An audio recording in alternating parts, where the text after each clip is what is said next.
half a minute.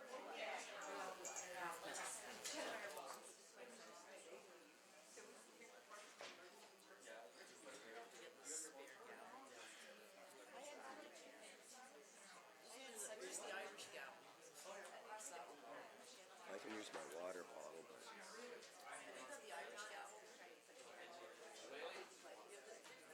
No, I'm not touching anything. That's okay. I'm maybe contagious.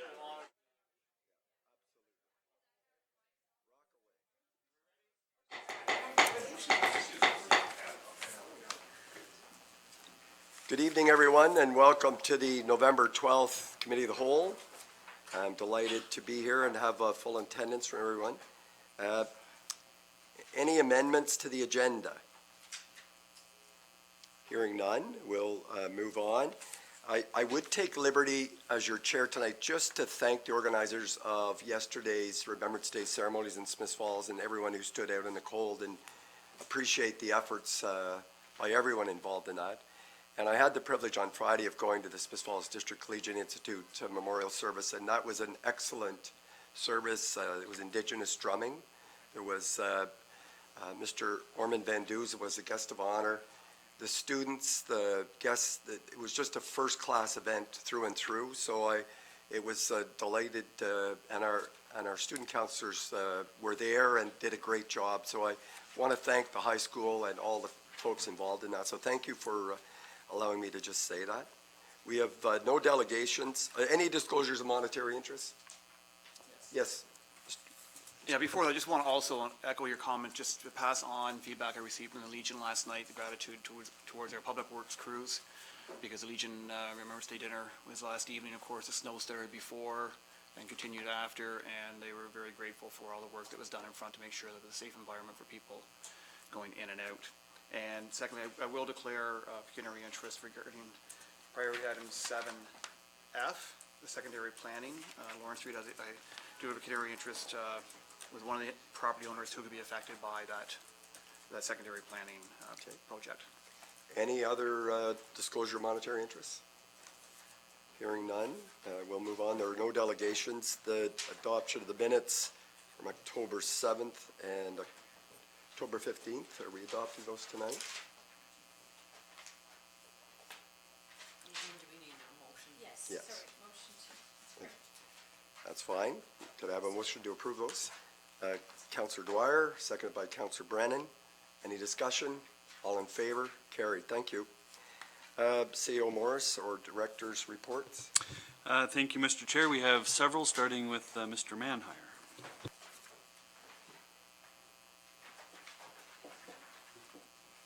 Thank you, Mr. Chair. I have a couple of reports. The pedestrian bridge, we've done some work on the abutments. They're in the bridge company. We had to hold off on delivery of the bridges, but we've rescheduled for next week, so we anticipate them being here by the middle of next week and being installed by the end of the week. The town hall planning piece, we're in a position where we're wrapping up the permit process and some of the logistical pieces, and once we do that, we will schedule the contractors to be on site. We do have a communications plan that will go out to staff as well as the public and council on some of the changes and implementation around services and locations for some of those services. So once we have that plan, we will be circulating that. The CDC, we are planning on having that open for December 2nd. We are currently taking registrations and recruiting staff. We're also most of the way through some of the renovations in the building.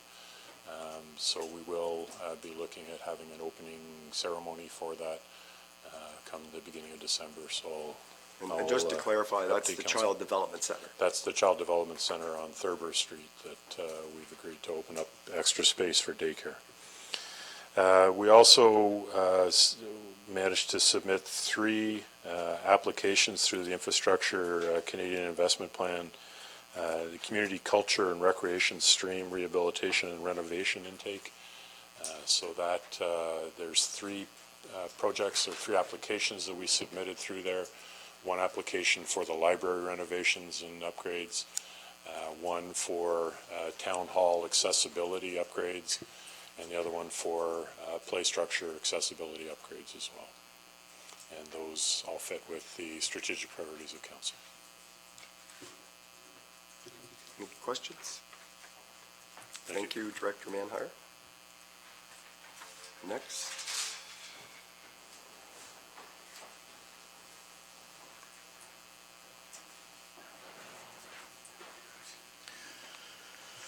Thank you, Mr. Chair. Two quick updates tonight.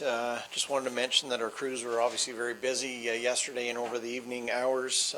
We were at a very significant early winter snowfall for our crews, and we also had a water main break last night to add to the excitement. So our staff will be returning early in the early hours of tonight. We'll be doing some basic removals in the downtown to restore some access to the businesses.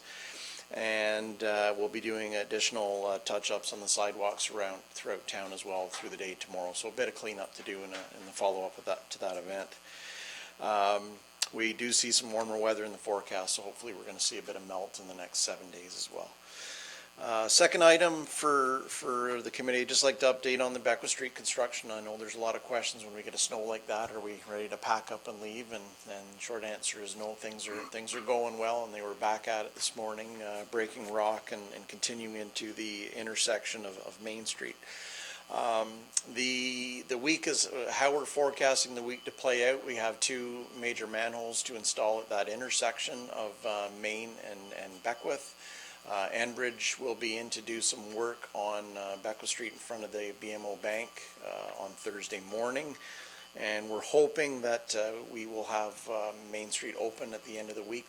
We got our fingers crossed on that. We will be reviewing how things are progressing come the end of the week.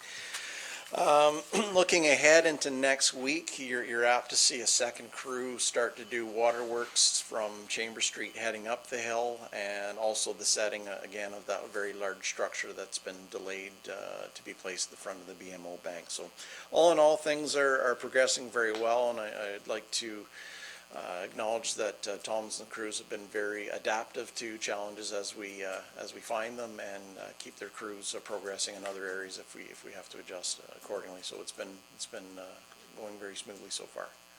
Thanks. I see no questions, so thank you, Director Dunn. now we have Director Costello.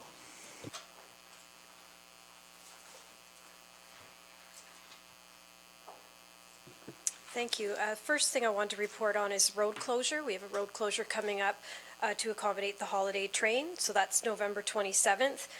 Daniel Street will be closed from Elmsley Street to Victoria. Victoria will be closed from Foster to Russell Street East, and Church Street will be closed from Victoria to Winifred Street. The streets will be closed from 5 to 8 p.m. The roads will be barricaded, so only access to the residents of those properties. And the closest drop-off point for the event will be located at Russell Street and Victoria Street, and there will be limited parking at the Station Theatre. So we will make sure that this is posted on our website and social media outlets. Secondly, I wanted to update Council on our recruitment for both the Accessibility Advisory Board and the Housing Task Force. I had hoped to bring forward appointments for you this evening. However, we didn't garner enough interest in either committee to bring forward appointments. To that end, I'm going to extend the deadline, do some more advertising, and see if we can fill the vacant slots that are currently in both committees. Councillor Dwyer, you had a question? Yeah, thank you. Carrie, how much interest did we get? So for the housing advisory, we did get good interest in that one. We're missing about 4 or 5 sectors remaining. The Accessibility Advisory Board, I only had 2 applications submitted. Of how many seats? There was 5 that were allocated for those requiring accessibility needs, and then I believe there was 2 more for public citizen appointments. Okay, so in advertising, are we advertising site-specifically to people Yes. who fill those fields? Yes, so what I did the broad reach out through our website, through the newspaper, through social media, and then I also sent it directly to organizations or people who I felt may have an interest, all the religious organizations, real estate agents, speaking specifically for the Housing Task Force, County of Lanark for the housing. So we did do kind of sector as well. Okay, So I will redo that. okay. Thanks, Gary. If I may, Director Costello, it's interesting you linked the holiday train to the accessibility. The limited parking at the station theater, is any of that reserved for people who would not be able to get out of their vehicles or have difficulty with mobility? Have we got a platform or a place where? I believe there is. I believe Okay. there is a drop-off for accessibility, and I believe those manning the barricades will let those through that need accessibility requirements. Great, thank you. Thank you. That's it. And just to apologize in advance, I got a bit of a head cold, and if I hack and cough a little bit, I hope you'll bear with me, folks at home listening to me cough. We're moving right on to correspondence items, and we have a letter from the Ministry of Municipal Affairs and Housing on recent announcements. Has everyone had a chance to read that letter? Any comments? So we've received that letter, and it's some interesting information in there, and it'll be filed, and it's available on our website if anybody wants to see it. 6B, a letter from AMO, and the LAS is it's a group buying or a group purchasing from our Association of Municipalities of Ontario, where we collectively buy or purchase services or things collectively so that municipalities can save on bulk buying and services. So that's what LAS stands for. And we've received a letter for them regarding the natural gas program. It's again an information item only. If people have any questions or comments on that. Hearing none, we've got that file and it's on our website. Please look at the AMO website, those who are interested, and learn more about that. It's a good program. We have a letter from the Cataraqui Region Conservation Authority, Friends of the Cataraqui Trail municipal appointments, and they are asking for a member of council to join the board of directors to Friends of the Cataraqui Trail Group. And they've reorganized how they are set up and are now inviting a representative from the town of Smiths Falls. So is there any questions or comments? Mayor Panko? Well, I just suggest that we move that ahead for discussion as a priority item either tonight or next committee of the whole. Maybe next committee of the whole, since we have a number of things on tonight, but it's an important part of our community and extension, so I think it's important we have a discussion if anybody's willing or able to do that, and if not, we could go to the community and see if we can get a partner to represent the town on that committee. Is council agreeable with that suggestion? I'm hearing that consensus, and that's the action. Thank you. And item 6D is a letter from Mr. Castle dated October 30th regarding Beckwith Street revitalization. More recently, we've been receiving these and filing them, and they're on the website. Is there any interest in reading that letter out loud from our colleagues? Seeing no consensus, thank you. So that letter again is on our website, and I thank Mr. Castle for his input. Moving right along to item 7, Victoria Park's lease agreement with Parks Canada. Jennifer Miller is going to speak to that. Thank you.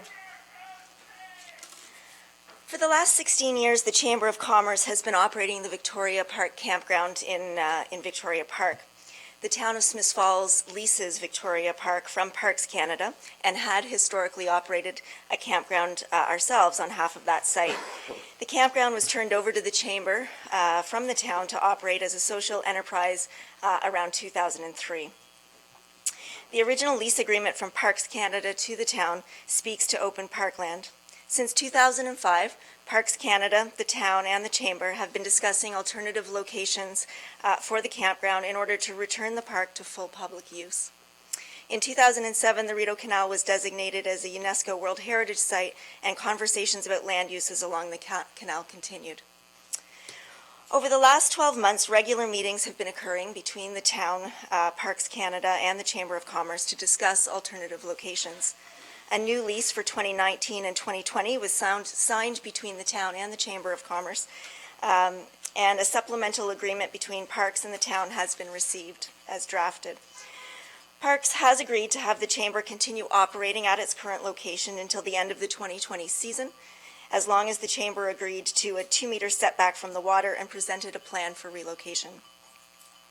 With the deadline to sign the supplemental agreement quickly approaching, staff would like to recommend that Council reply to Parks Canada's letter with a request to extend the deadline for a relocation proposal to April 30th of 2020.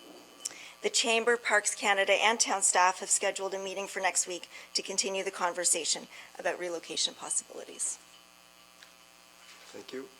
Questions, comments? Councillor Alfred. I'm not adverse to asking for more time to put together an exit plan, but there's no talk in here of signing the agreement between Parks Canada and the town of Smiths Falls. And the agreement that we have signed between the town and the chamber is really not maybe worth the paper it's printed on, because we don't have an agreement with Parks Canada. I did not see any recommendation as to whether or not this council is going to go ahead and sign that to protect our interests and the chamber's interest, at least till the end of 2020. So we have walked around this before, but we haven't, and now I don't see that recommendation in your report. I think the agreement, thank you for the question, I think the agreement would have to be redone with the new dates in place, and then Council could sign that. The new dates in place With the extension to April 30th would change the content of that agreement. of the agreement between the town and Parks Canada. Correct. Okay. But the date of December 31st, 2020 is quite evident in the correspondence that we received from this. This is the second letter. When we arrived, we almost got a letter saying this, what the plan was, and now we've got a second letter that leaves no ambiguity about what Parks Canada intentions are. So we would have to change that to April 30th to get the extension that the chamber needs to come up with some kind of plan. Right. So through the chair, there were two dates within that supplemental agreement. One was to come up with a plan for relocation by December 31st, which is quickly approaching. So I'm suggesting that we ask for an extension on that date. The relocation would still be to December 31st, 2020. But as Parks has said repeatedly, if there's a solid proposal for relocation in place, they would consider extending that date. Councillor Okay. Brennan. Thank you. So this has been going on for years, and I read the report and the citing of the various steps that have taken. 05, the Outspan report. The Outspan report was never discussed at council. 12, the waterfront master plan was adopted by council. Moving the park was never discussed by council. The strat plan in 15 was, of course, adopted by council. I was part of that. Specifics of the park were never discussed.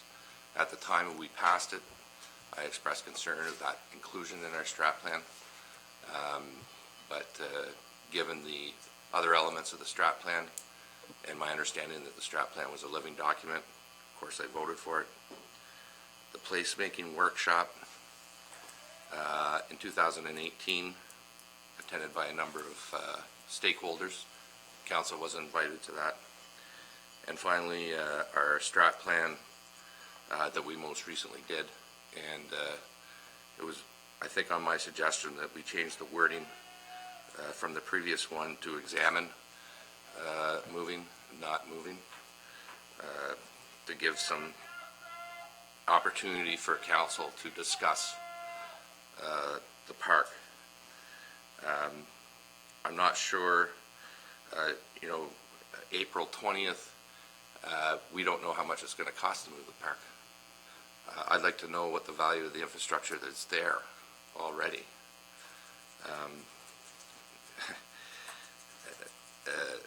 Been doing a little research, i.e. Parks Canada, on the Rideau Canal and on the Trent Severn. camping's promoted, and facilitated by Parks Canada. There's a RV park located in Merrickville, under the acquiescence of Parks Canada. It's operated by the Merrickville Lions Club.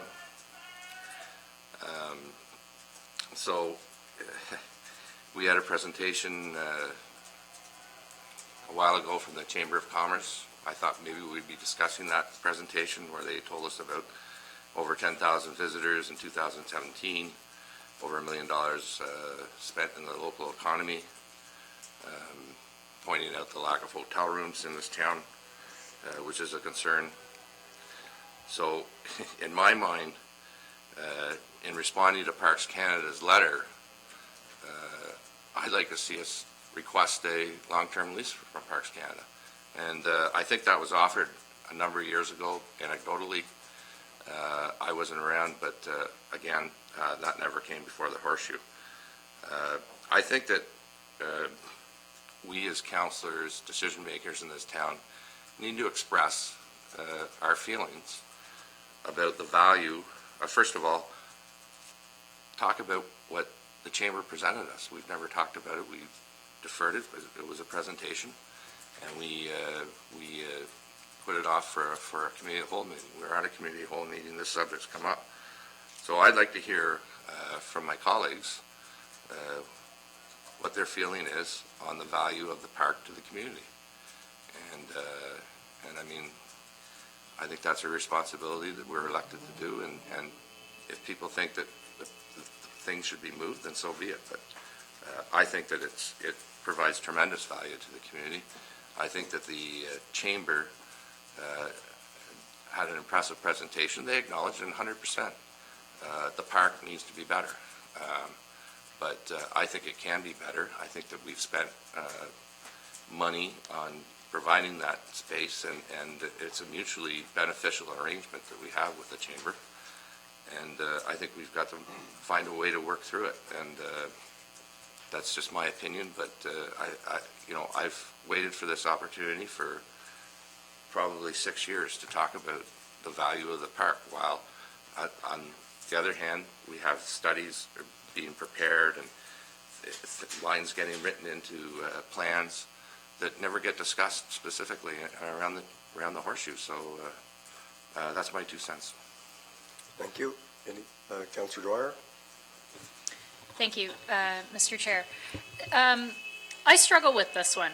I really do, because I think when I look at that space, I don't know that a campground in that site is the highest and best use for the site.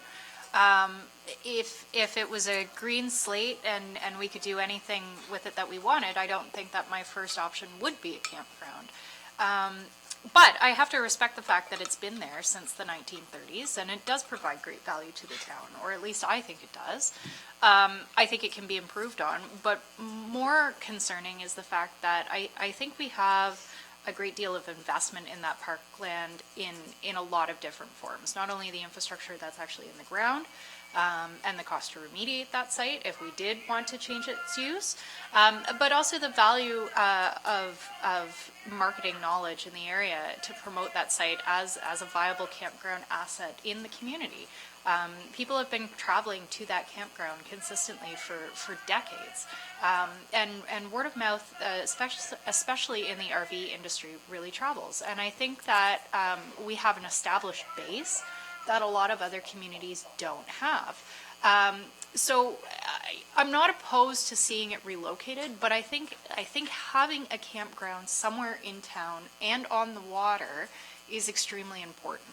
And if we were going to support relocating it, I think we need to find a viable site that's mutually beneficial to both the municipality and the Chamber of Commerce.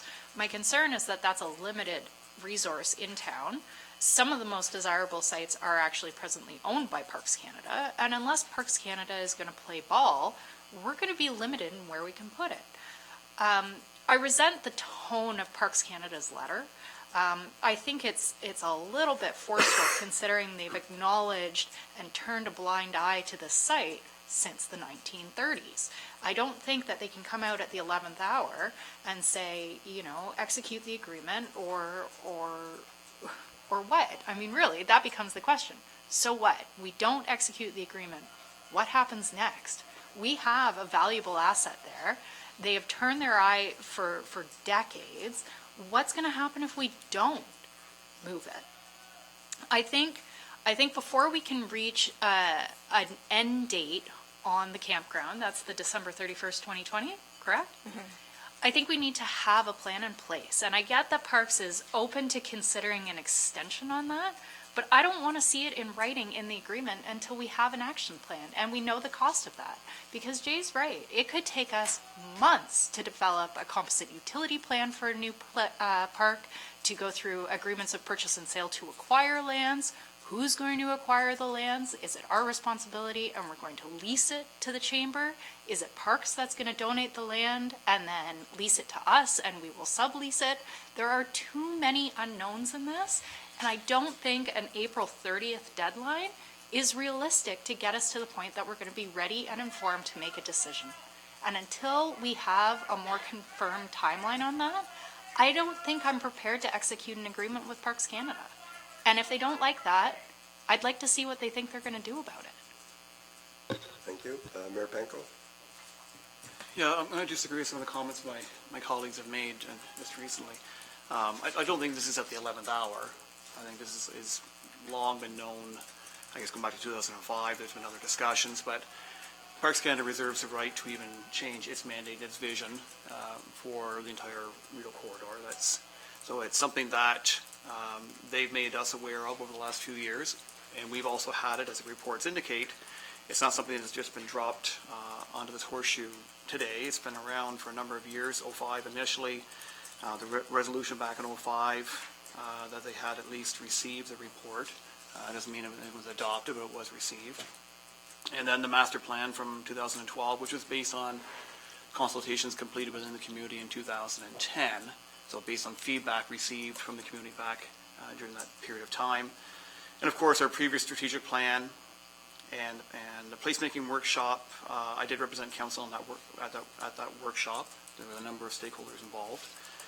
And then, of course, our current strategic plan. So the other part, of course, is I do believe, I acknowledge that Parks Canada holds the cards. I mean, this is their property. We really are, they've expressed to us their desire for that piece of land. Yes, there are other campgrounds up and down the whole Rideau system, but none that are close to a lock station. One in Miracle would be the closest.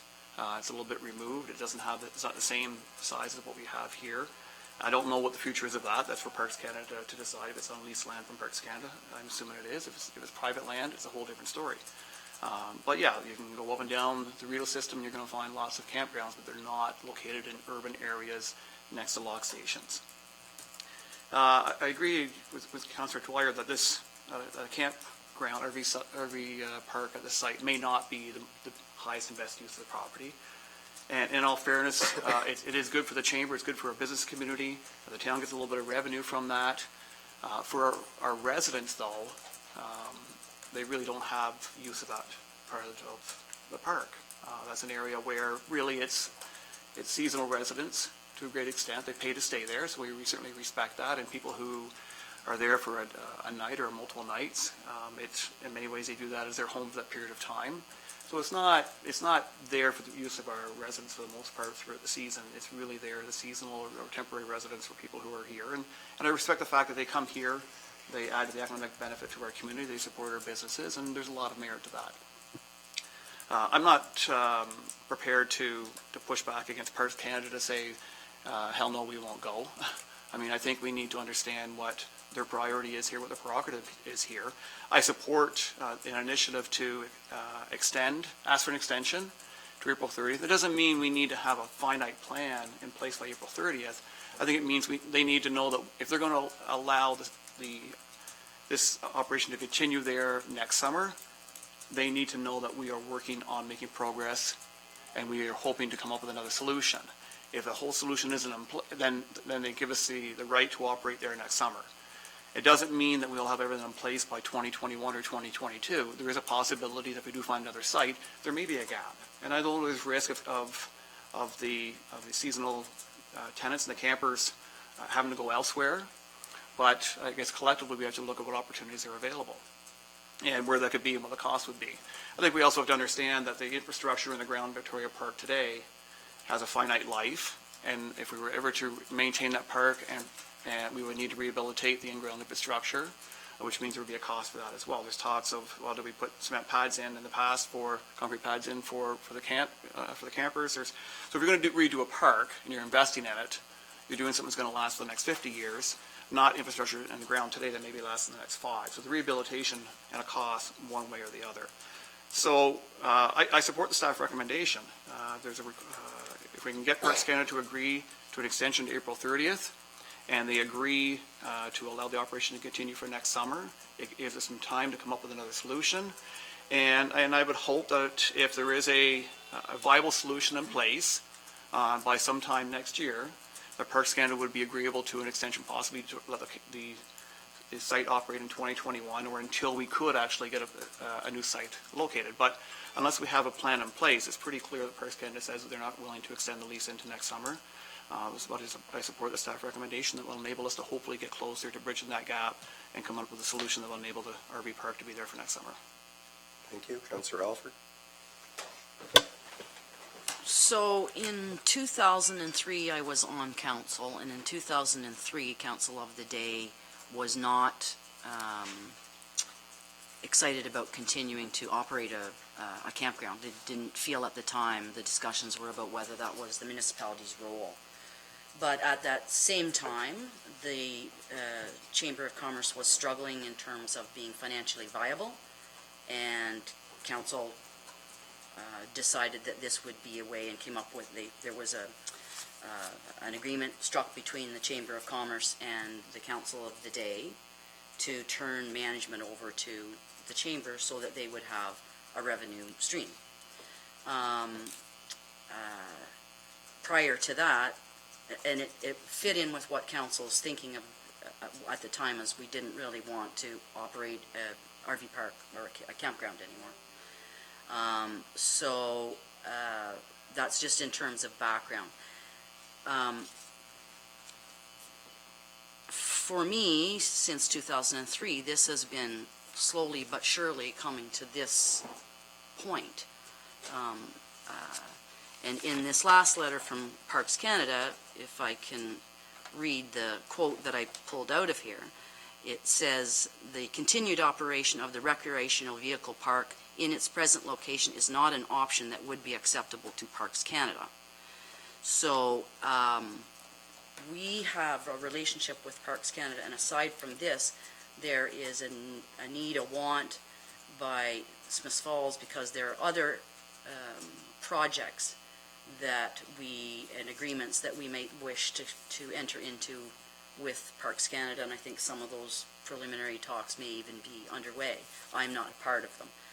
But there is other canal land that might be important to this town. So I don't want to enter into some antagonistic relationship with Parks Canada over the RV park as in its current state. I still feel much like I did in 2003 and 2004 and 2005 and 2006, that I'm not sure that the municipality, being in the business of operating a campground, whether we did it ourselves or subbed it out to somebody else, is really the role of the municipality. We're all quite aware around this horseshoe about how many things are pulling at us and how many directions that we need to address, and I'm not sure a campground is one that is, as Councillor Dwyer and mentioned earlier, I'm not sure that this is something that how we got here no longer matters. We have been given our and it's taken from 2003 to 2019. That's a long time to get to this point where this council is faced with pulling the trigger on whether we are going to operate a campground, because the Parks Canada will not enter into a lease with the Chamber of Commerce without us, without the town in the middle of it. it would have probably ceased to without entering into that agreement with the chamber, it probably would have ceased to exist 16 years ago. So I am supportive of trying to find more time for the chamber to prepare an exit plan, but the exit plan was supposed to have been on the boards and worked on, and what we got at the presentation by the chamber was a new vision for the current location. That was not what I thought was what Parks Canada, the town of Smiths Falls, and the chamber agreed to. So I am supportive of trying to buy them some more time to find a new location, but so I support the staff's recommendation, but only as far as it takes us to the end of 2020. Or if there were a possibility to come up with a good exit plan and we needed an extra year, I would certainly lobby for that. But we have been, as a municipality, we are now in charge of the Chamber of Commerce, which is actually an independent body. Thank you. Councillor McGuire? Thank you, Councillor McKenna. We're going to start off. I agree with Councillor Brennan that a lot of the conversations listed in the bullet points were soft discussions, big, far-reaching plans, and we haven't had a chance to really dig into this one. And I think we're going to get to do that between now and April 30th. I think April 30th, if staff believes that's enough time to get the discussions going, I trust the judgment on that, so support the recommendation. I'm not ready to speculate on what it looks like to move the campground right now. I think Parks Canada's letter was very clear. I'm not willing to throw the goodwill out of the table with Parks Canada. I think the letter also gives us lots of opportunities to negotiate with them. And we've got many projects up and down the canal that we need to work together with them on, and I'm not willing to sour that relationship at the expense of the water treatment plant redevelopment, Lower Ridge Park improvements, the Old Sly walking path, all these things that we're trying to get going up and down the corridor. The first thing I'd like to see, and these are just ideas from my opinion that I'd like to see taken into account when we're going into these negotiations are, I think the first thing is we want to see this. I would like to see the status quo for as long as possible, because as Mayor Panko says, we have a huge investment in infrastructure in the ground over there, and with the water and the sewer and the electrical hookups. And every year we get out of it, it's that much closer to getting worn out. So if we can get another season out of it, that's great. I'd like to see Parks Canada get involved in helping with the cost of this, because as Councillor Brennan said, there's a lot of soft ideas of moving it, but to discuss the relocation of the campground, we have to discuss the hard costs of moving the campground. And potentially those hard costs really decide what kind of a priority it is and whether we can even afford to make it a priority. So if Parks Canada is so adamant that it needs to move, I think that we need to reach out to them to help share that cost. Maybe they have land that could be donated for this purpose and given to the town, so we have the ultimate control for the next 100 years. And I'd like to see them contribute some money for the electrical, the sewer, and water, and the office and all the other things that are going into making that site. The third thing I think is important is it needs to be turnkey, because to lose a season of the campground means that the startup and the marketing and getting that word of mouth among the RV campers is going to be a big effort that we don't need to do if we can just keeping it operating year for year. The summer I was running the bike tours across Canada, I stayed in a lot of these kind of campgrounds, and it was always preferred to stay in a campground like this in town because it's easy to get dinner, you can walk to the pub, you can walk to the grocery store. So I definitely see the value in the town. The one thing that, as an engineer, I need to stand behind my numbers. I still haven't got the update on where that $1.7 million comes from or how it's calculated, so I'd really like to see that, because there are people in town that aren't in favor of having any campgrounds. And I'd really like to be able to say to them, this $1.7 million represents, this many people times this many numbers, and then I can really defend it better. So those are my comments tonight. Thank you. Thank you. I've got Councillor Brennan and then Mayor Panko. Oh, sorry. Councillor Allen, I'm on some medication for this cold, and sorry. Okay, I don't know where to start on this one, because I've been doing this job for 9 years. This is my 9th year, and early on in the term that when I first started, at that time, thought the campground was taking valuable park space from the people who lived here. And when I was a young mom and we moved back to town, I used to walk through there, and then you usually cut around it rather than going through it because you felt like you were going through people's homes. And so I think I had a bias, and I have come through the help of the chamber coordinators, I've come to realize that that's not all true, that the turnover in the campsite is often small. Like sometimes I had this impression when I came back that they lived there, and they were living there in the summer months and then in Florida in the winter months. So I had this real misconception of that's just not right, that's just not fair. So I guess over the last 4 years, in all of this discussion with Parks Canada and thinking about the community as a whole, I think that it serves a great purpose. I'm not sure, like my colleagues have been saying, I'm not sure it's in the right place. I don't think it is. But I think that I'm willing to agree with the advice that we're being given, but also if something came up where we could find a better location, I'd be happy to extend that. I know over the last few years when I've had more of an open mind, I've got to know the campers and I've got to kind of experience what they're doing, and they really do interact in our community as tourists. The money that they spend in our community is useful, and the goodwill.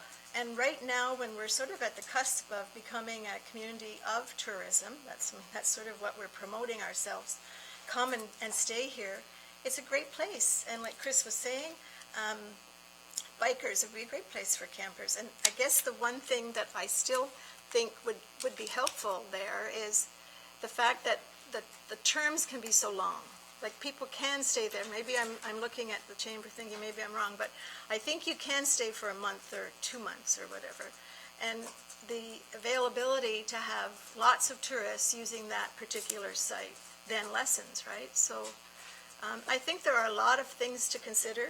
And like Councillor Brennan, I think that it would have been really useful to have Parks Canada actually talk to us so we could have a dialogue like this rather than just get letters sent. But I'm happy to leave the recommendation. But like Councillor Alford, if something came up where we could change things and we need an extension, I'd be happy to do that too. Thank you, Mayor Panko. Yeah, not to extend much longer, but we obviously have some very important stakeholders in this whole process. And we look at the tourists who come into our community and spend money, are part of our community for different periods of time, to the chamber that is a voice and representative of our business community, and how this supports everyone. It brings some benefit to our community, and of course Parks Canada being probably the largest stakeholder. And I think both Councillor Alford and McGuire talked about it briefly, but I don't think we can't forget how critically important our relationship is with Parks Canada. And they own basically most of the land along our waterfront. We've got a number of projects, the water treatment plant being one which they are heavily engaged in, and Councillor McGuire alluded to a few others. They own property in town which I think we would envision potentially having opportunity for development somewhere down the road. And in this situation, I think we would be, in many ways, wasting our breath and our effort and potentially causing some fractures in a good relationship to push back against something that I don't believe has any chance of changing.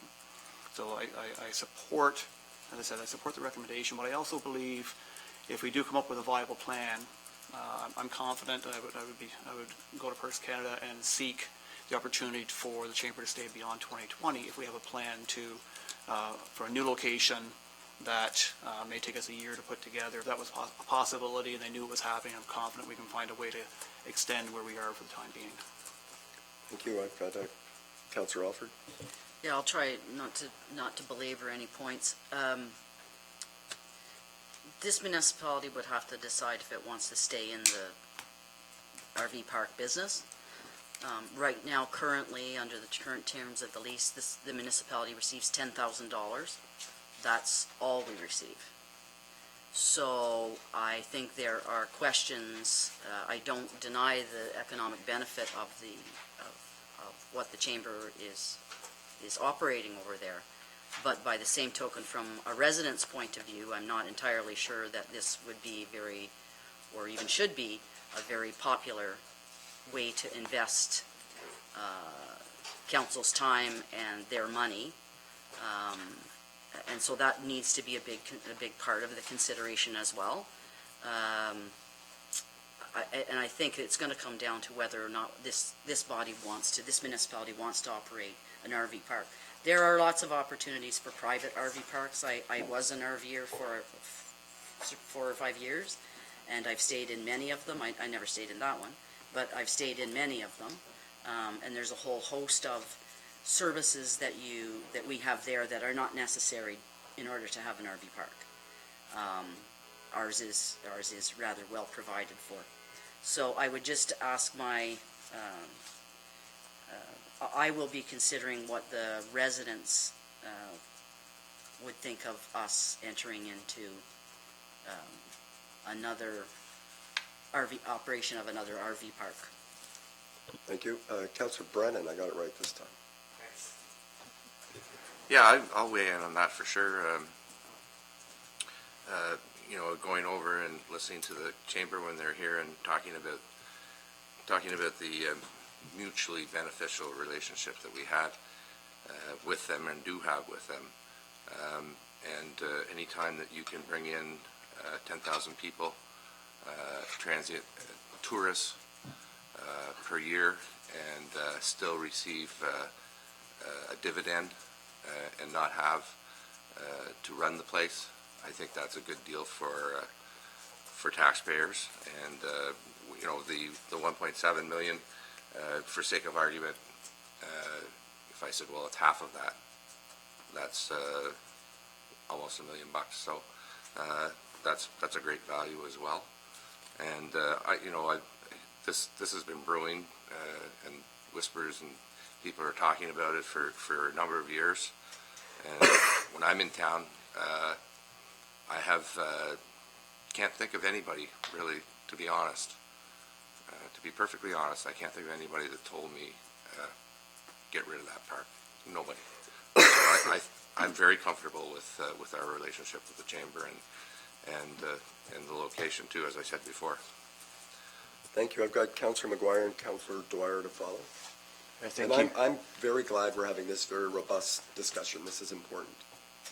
I'm just wondering, it seems there's a consensus to accept the recommendation, but the recommendation doesn't necessarily give a timeline going forward. How long do you think it would take for Parks Canada to get back to us, or when would this come up at the next committee of the whole meeting?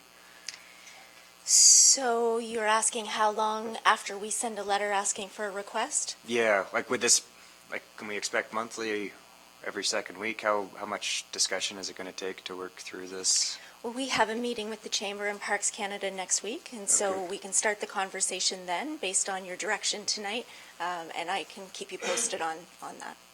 Okay, so we'll definitely have more discussion before the holidays. I would want to see how next week goes, but I would expect there would be an update after next week. Okay, thank you. Councillor Dwyer? Thank you, Mr. Chair. I think to cycle back to Councillor Alfred's point about deciding whether or not we see a role for ourselves to play in providing a campground in town, I think it's hard to jump too far into that discussion because we don't have any costs associated with what that looks like. And until we can really get a sense of what sort of economic impact there's going to be on the municipality to investing in this, and what the partnership is going to look like in an ownership model, I don't know that we can really decide. But in lieu of that, I think that there is 100% a role for the municipality to play in facilitating the discussions and working as the mediator between Parks Canada, who seems to have a very hard and fast policy against camping on the canal, and the chamber, who's sitting far on the other side and wants to see camping. And I think the municipality is kind of that intermediary that sits somewhere in the middle, because I think that there is economic value to the municipality. I think there's value to the chamber, and I think despite the fact that Parks Canada is reluctant to see this on their own land, I think they see the value in land-based tourism. Excuse me, and that was evident in their tourism strategy that they published a couple of years ago. They recognize that the vast majority of their usership is actually land-based tourism. But you need to have access points and opportunities for people to stay and appreciate the value in that on the shoreline. And I think this becomes part of that missing piece. I'm also sitting here looking at our strategic plan and what value we have put on tourism, but more particularly tourism along the canal, and understanding that right now we have an underdeveloped tourism base to provide accommodation in town. And I think any opportunity we have to expand on that is going to be of value to us, whether or not it's in this location or otherwise. But I think to go back to Councillor Alford's original question, what role do we play? To me, there's a huge role for us to play in this. We have a lot of skin in the game. We could make quite reasonable profit off the site, depending on the ownership model that we negotiate. With respect to the staff recommendation, I just don't see it being reasonable to get to a meaningful strategy within 5 months. I don't think April 30th is a reasonable time frame, and I think it needs to be longer. And unless it's longer, I'm not prepared to support the staff recommendation at this point. Thank you. I'm not trying to put you on the spot, but do Councillor Lee or Councillor Watt want to jump in on anything? You're just content to listen? Thank you. I personally think that having that RV campground is a fantastic part of Smith Falls, and I love all of the people that come in, visit. For an example, my mom's just become an owner of a store at the late months of the summer, and whenever she sold flowers, a lot of them did come in and look at her store. They definitely were traveling down up Beckwith Street and looking at all of the family-run businesses that we do have. Thank you. And no pressure, that's fine. I'm going back to Councillor Alford, and then I'll jump in with some comments if you don't mind.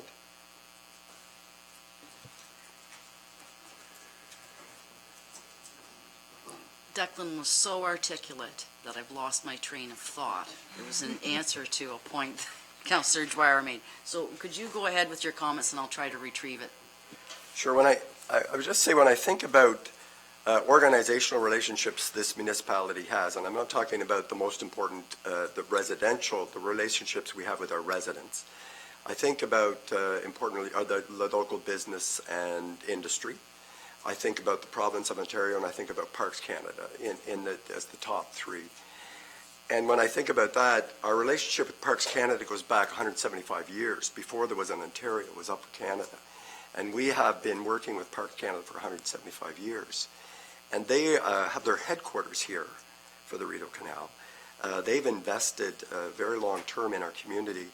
I'm not saying they're, so they have a vision. They've articulated that vision.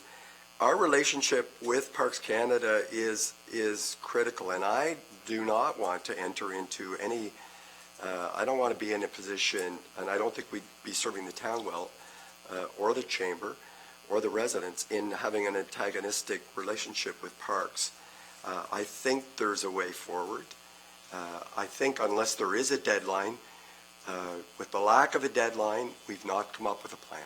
We do need a timeline, and I'd like to encourage our staff to work very closely on the 19th with Parks and the Chamber and find a way forward. And Parks pretty adamant, Parks Canada, that they do not want RVs there. And right now we're in non-compliance of an agreement that we have, a formal agreement.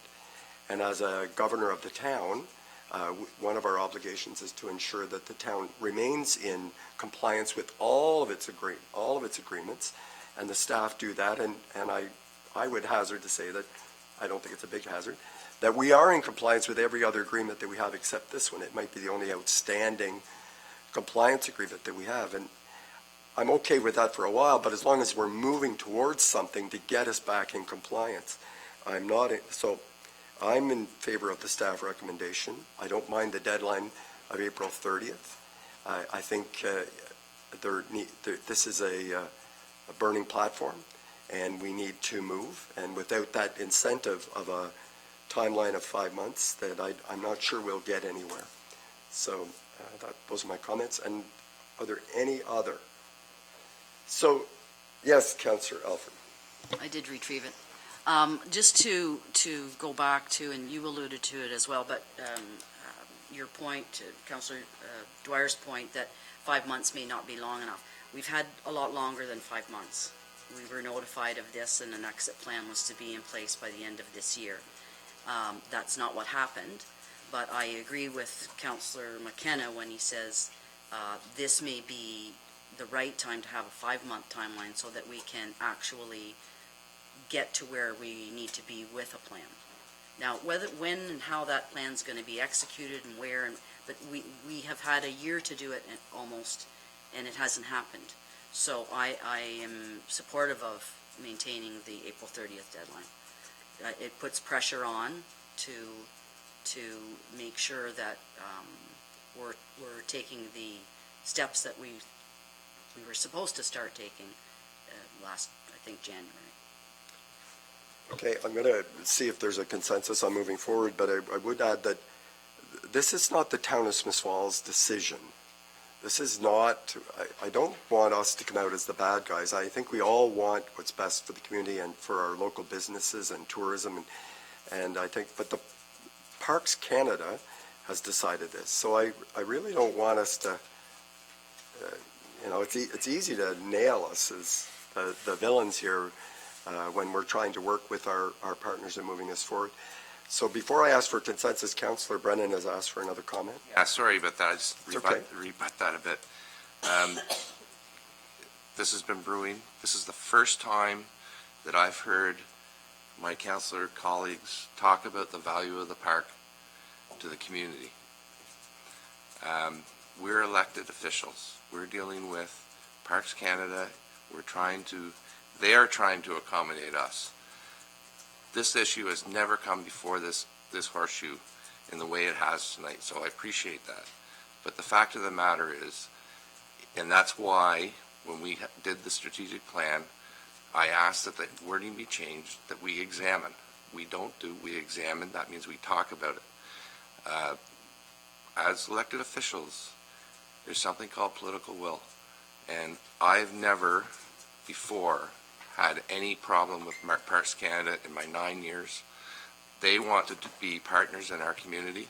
And when you cite master plans, outspan reports,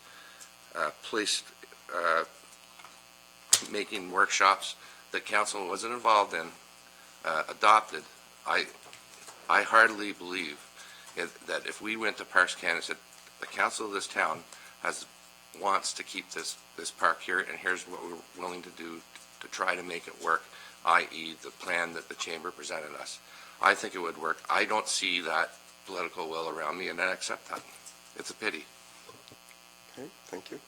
So on the staff recommendation, can I just have a show of hands on accepting that as a way of moving forward so that we're clear, and Jennifer goes into her meeting on Friday, or the 19th, whenever that is, with a clear direction?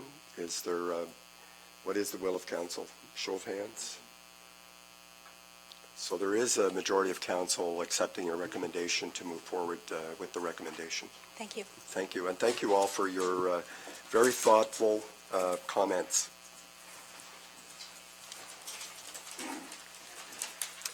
So we're moving on to item 7B, Partners in Climate Protection Appointments. C.O. Morris, I think you're... Thank you, Mr. Chair. So committee will recall at the last council meeting, a decision was made to enter into the partnership, Partners for Climate Protection, CPC. And so at this point, what we need are two appointees.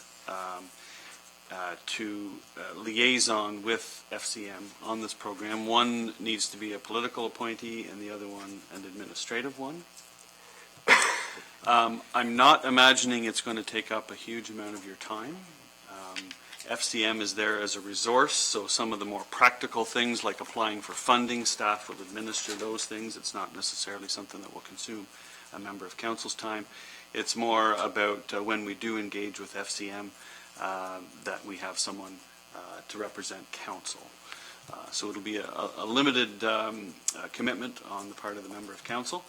I would say from a staff point of view, we haven't necessarily resourced this. We haven't assigned the project to someone, so I would suggest in the meantime I would be the interim administrative resource because I've been dealing with it so far. So what we're looking for is an appointment from council. I spoke. Yes, Mayor Penko. I would welcome, actually appreciate the opportunity to be part of this. It's something that I've been passionate for, something I'd like to be involved in, so I will certainly volunteer. Any reason not to go with Mayor Penko and temporarily? That's great. Thank you. I don't know if there's interest on our student councilors, but if there's opportunities to be involved in some way, I know it would be great for you to be at least participating if there is an opportunity. Not the boring stuff. No, okay. Okay, so there is consensus that Mayor Panko and interim staff is CEO Morris. Thank you. 7C, call for candidates for the board of NPAC or the Municipality Property Assessment Corporation. Councillor Alford asked to have this brought forward.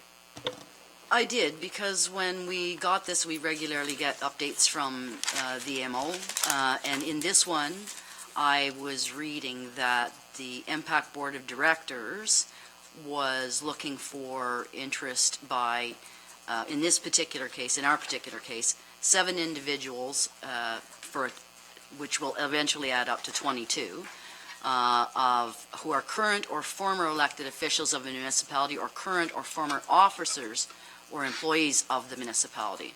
Now, this is to make up the MPAC board that would ultimately be approved by the Minister of Finance.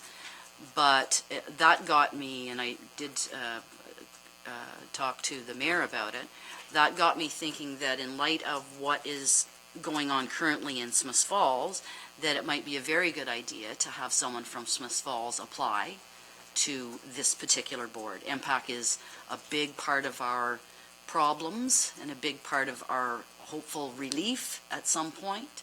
But we also, they're looking for a diverse board, so someone from Smiths Falls, not only could we represent the Eastern Ontario, but we could represent smaller population centers. We are a community on the rise, and we are right now leading in the evolution of the cannabis industry, which will be important as MPAC makes its decisions on some of the things we're wanting them to make the decisions on. So I was going to ask if there were volunteers to apply, but I know what a heavy load everyone is already carrying, and there's some more committee appointments that need to come up. So I was going to suggest to my colleagues that we see if CAO Morris would submit an application to be on this board. Not to say that we necessarily will get that appointment, but to apply. I chose him because he's already quite chosen. I'm suggesting him because he's already very involved in ammo matters. He's also quite involved in knowing how MPAC works and what the considerations might be, and he is certainly capable or knowledgeable of what our situation is here and could articulate our issues at this larger place at the MPAC table. So I'm going to leave it there. Mayor Panko? Yeah, I think if C.R. Morris is willing to do that, I certainly support the suggestion. When we think of MPAC, and most people would think, well, MPAC provides a value to my house, and we collect tax based on the value of that house, and that's very valid. But it also applies value to industrial and commercial properties, pipelines, et cetera. And there is a certain degree of subjectivity, I guess, in how a property is assessed. And the cannabis industry is new to Canada, at least the legal form of it, in the form it's in. And I think it's an incredible part of our future tax revenue. And I think it's important that we do have a very strong voice at the table. And I would suggest tonight there probably isn't a CAO in the country who is more versed on the cannabis file than Malcolm. And I think a lot of it goes to, of course, the experience all of us have had of being part of this change in our community as a result of having the global leader within our border. So I think, one, it's important to have that voice, and two, I think Malcolm certainly has the understanding and the credentials and the wisdom to represent as well. So if you'll allow me, I'll jump in. I might caution our expectation that representative from Smiths Falls, Mr. Morris, would be an excellent person, would have that much. I'm assuming when you join the Impact Board, you're there for Ontario and special interests, and I know that you can carry that, but to go and say, I'm here because I know, I can help influence policy direction on cannabis when our community would benefit. You could find yourself and so I just would like to, however, that there probably, and I'm sure there's a dearth of experience and understanding of the cannabis industry at that board. I don't doubt it for a minute. And if there was a work group that had cannabis content and they were looking for it, where you can go and say, this is my town, and you get in there and you start fighting for it. So I just caution, because I think more often than not, you're going to have to say, I'm kind of in a conflict here because my community would benefit if I vote in favor of this policy. And I don't know the rules, but I'm assuming there's some of that. Councillor Dwyer had her hand up, and then Councillor Brennan. Thanks. Yes, the chairman read my mind. I mean, I would like to think that whoever's sitting on this board is sitting on a more holistically thinking of a tax assessment policy than just cannabis. I assume that as Councillor Alford has raised this, that she has pre-discussed this with CAO Morris? Yes, okay. Just because you don't look impressed right now. But I do wonder what sort of value this is going to have to the organization, and perhaps I would look to CAO Morris for that answer. I would assume that this probably isn't a huge time commitment. You're talking, a couple meetings a year. You get some FaceTime at the province. Professionally, it looks really good for Malcolm. But I don't know how much value there is in the municipality sending their CAO to sit on this, because I don't know how much influence you're actually going to have. Well, I'll put my impressive face on and say that I think any time we can contribute to provincial policy, which this is indirectly through the Ministry of Finance, I think that's a good thing. They are looking for regional representation. Right now, we don't have representation, to my knowledge, from Eastern Ontario. There are other CAOs. I had a discussion with the CAO of Mississauga recently. She's on the board. So I think there's value if council believes it's a good use of my time to be there. And I think the points are well taken. This is about the full scope of what MPAC does, which is obviously very large. But I think what we've learned over the last 3 years is that MPAC policy affects small towns probably to a greater extent on a proportional basis than it does large cities. So I think the value, whether it's Smiths Falls or some other municipality, of having a small town voice, I think, is critical, because sometimes that gets drowned out by the larger cities with ostensibly a larger voice. Councillor Brennan? Yeah, a couple of questions. How many people are on the board, do we know? Sorry? 22 is what we 22? 22. And they meet quarterly, whatever. I'll have to confirm, I believe it's quarterly. Yeah. No, I'm supportive. I mean, especially hearing that there's nobody from the east there. And I agree with Councilor McKenna that the Canada's file sort of is probably not going to be, but there's broader issues with impact, as we all know. And I think that I've been talking to Malcolm about it a number of times, that he's got good insight. And on the Canada's file, you're still involved with AMO, and which is, a great thing for us too. So, yeah, as my old colleague Ken Graham used to say, fill your boots. Mayor Panko? Yeah, I guess we have to remember too, we pay impact about $100,000 a year, I believe is the number, for being that resource. And we're also, I guess, a rapidly sort of growing community. So I think we're on the, not on the radar necessarily, but they recognize us as being a community that's different today than what we were a number of years ago. And so hopefully, if Malcolm's willing to do it, then MPAC recognizes the quality of candidate, and we have someone representing us. Councillor Alford? Just one note for this is the deadline for the application for this is November 15th. So we would have, I checked with their, Deputy Clerk advises that we don't really need a resolution for this because it's just an application. But I think we should probably take some kind of, if there's consensus for CAO Morris to apply, then we should let him know that.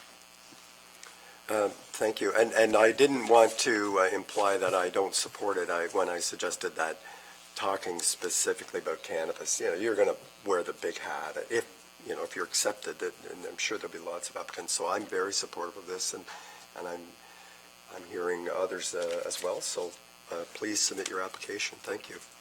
Thank you, Councillor Alford, for bringing that forward. 7D, the Building Condition Assessment Report. Director Manhire.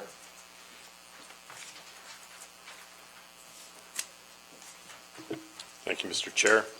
So this is a follow-up to building condition assessment that was, we went through a tender process to award a contract with an engineering company to come in and take a look at our building assets as part of our asset management plan to give us an idea of the condition of those assets, the life expectancy from a mechanical, electrical, and structural perspective. And that work was undertaken with 14 of the town-owned buildings that are listed here. It's a very interesting report in that it gives us a good idea of the condition of our current assets and the life expectancy of those assets. But it also gives us some information that we can use operationally to look at maintenance of those assets and the work required to maintain them in the best service condition that we can. So part of the estimates here are not only the what is it going to cost us to replace building Y, but it's also how long can we make building Y actually function for us.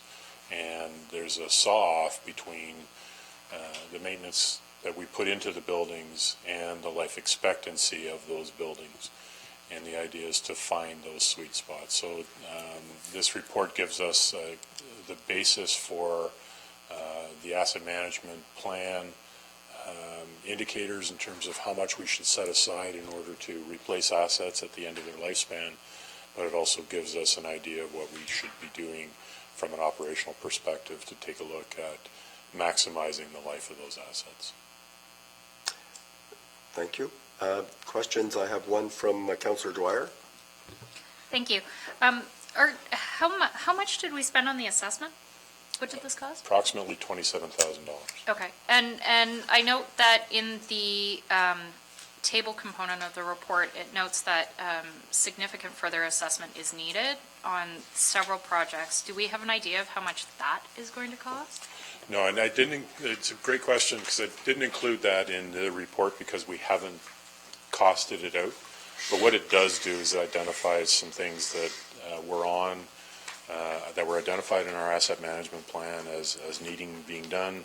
This reinforces that, so things like the Real building, the Air Care Drive where Public Works is housed, there's some issues with the police station and its building, as well as Town Hall, and those are going to be addressed through the renovations. But what we need to do now is actually do a full assessment of those buildings, determine the best use for those buildings, and then what it's going to cost us to actually keep those buildings in the condition that we need them in order to provide an effective service. Okay. So And then, we will sorry, get that and bring that back to council. in the report, it leaves out 3 buildings, one being the youth arena, which I was surprised at because I would have thought that that would have been something that we It wanted was to actually, investigate. I'm sorry, through the chair, it was included as part of the arena Okay. assessment. Okay, and then the other 2 buildings were the Victoria Park office and the Heritage House Museum? Heritage House Museum was also assessed as part of this. It's the last one on the list there, sorry. Right. What but- we did remove is Thurber Street, because at the time we had just decommissioned Thurber Street and moved it to St. Francis, so we didn't do the assessment there. So sorry, when the table says that information is not available for needs for immediate repair or need for immediate detailed investigation, does that mean none exist? No. Based on there- their assessment, they don't have any findings that need to be addressed or investigated further? No, they identify that, I'm sorry, what isn't included here is a report that's about 1,000 pages long that has pictures and details of all of the mechanical, electrical, and structural issues at each of the buildings that were investigated. So we have that information, and we use that information as well to do this. So what they identified in the attached report is the stuff that they thought needed immediate investigation in order to make sure that the buildings were still in good shape for us to provide service. Okay. Excuse me, I have no issue accepting the findings from the study and accepting the document for information. I think it makes sense to have a reserve fund set up and established so that we can, chip away at these projects year after year as needed. And I'm pleased to see that we're developing a bit more of a strategy for prioritizing those investments. I think that fits well with what Janet's been telling us for years. So I have no problem accepting this, but I would be interested to get a copy of the more substantial report, because I did find when I was reading particularly this report, looking at the Real building in particular, because I sat on the board there, that I was hoping that it was going to be a little bit more detailed, and the report that's published on the website is a little bit lacking. So if I could get a copy of that, I'd appreciate it. It's on the P drive, yes. So we can certainly make that available. Councillor McGuire? Thank you, Director Manhire. I was really impressed by, under the public library, we've got repair to the ornamental wood features, so we're looking at the heritage attributes of the building. I'm wondering if is the replace overheated breakers a sign of something bigger with the electrical system, or is that more of a regular maintenance task? It's a good question as well. It's a regular maintenance issue where they go in and put a heat sensor on the breakers, and if they get over a certain temperature, then they recommend to change those. So we have consulted with an electrical engineer to determine our best practice for that. Great, thank you. Councillor Allen? Yeah, thank you. Good report. And I have a couple questions. And like Councillor Dwyer, I sat on the Real for a number of years, the board. And I know that building has a lot of needs, has had for a number of years. So are we looking at being able to prioritize the greatest need? Is that going to be part of this whole process? We constantly have to balance need with what our resources, with the resources that are available. And that's going to be an ongoing piece for council to consider as we kind of go forward. Real, just as the councillor is aware, the history of that building was that it was a public works building that was no longer functional. it was, instead of us taking it down, it was basically repurposed for something else. So that's part of our challenge overall with buildings. And another issue is that building maintenance and assessment is essentially, I would say under-resourced, but it certainly has been a challenge over the years in order to keep up with the demands of the buildings that we do have. We do have some aging infrastructure that does require investment. It's nice that we're able to identify what that looks like now. And when we do that, it is going to, we're not going to spend $1 million to save 10,000. The idea would be that we make sure that the core services that we want to deliver are being delivered in an effective way with effective assets. And so that would be the basis for the decision-making in terms of what kind of investment we make, once we identify the specific issues that we need to address. Well, I certainly support having money set aside to be able to do these things. I think it's great that we're working in that way. Councillor Alford? Thank you, Mr. Chair. So I am supportive and glad to have some of this information. I would ask, my homework for tomorrow is to look at more closely at the budget that we'll be discussing in greater detail tomorrow. But has this $635,000 gone into that budget, the reserve? It was actually a placeholder through the asset management plan that was developed in 2016. So there are resources there. Okay. I believe right now it's currently underfunded. Okay. But there is a reserve there. Yeah, I like Councillor Dwyer, and I know sometimes it's short-term pain for long-term gain, but this municipality has not, possibly not through any fault of previous councils, but we had not maybe been in the position or not to really pay attention to the reserves, and we will suffer and have suffered for that for a number of years. So if we can reverse that trend and start putting more money away so that we aren't caught short and having to pay more than we need to, I'm supportive of any and all reserves that we can't be short-sighted and place the same burden on the next generation as was on this one. So that's how I'm sort of looking at it. So I'll just I appreciate the report, and as we head into our first-year anniversary in this job, I've been impressed by the work of staff in understanding how asset management plans and financial frameworks, and now the building assessment report and other reports build the building blocks of helping us make these strategic and policy decisions going forward. So this, for me, is another building block that we need, and I applaud previous councillors for, we can do it better in the next term, and we can do it better, and we build on that. And so now this is our contribution to that overall plan. And I think tomorrow night, this informs my thinking around that special discussion around our budget and our our reserves. And so, but we'll save that for tomorrow night. So thank you.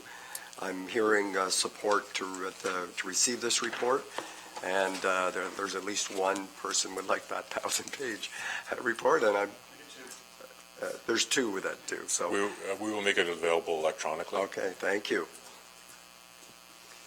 So moving right along, E, the Connecting Links Program, 2020-2021, Director Dunlop.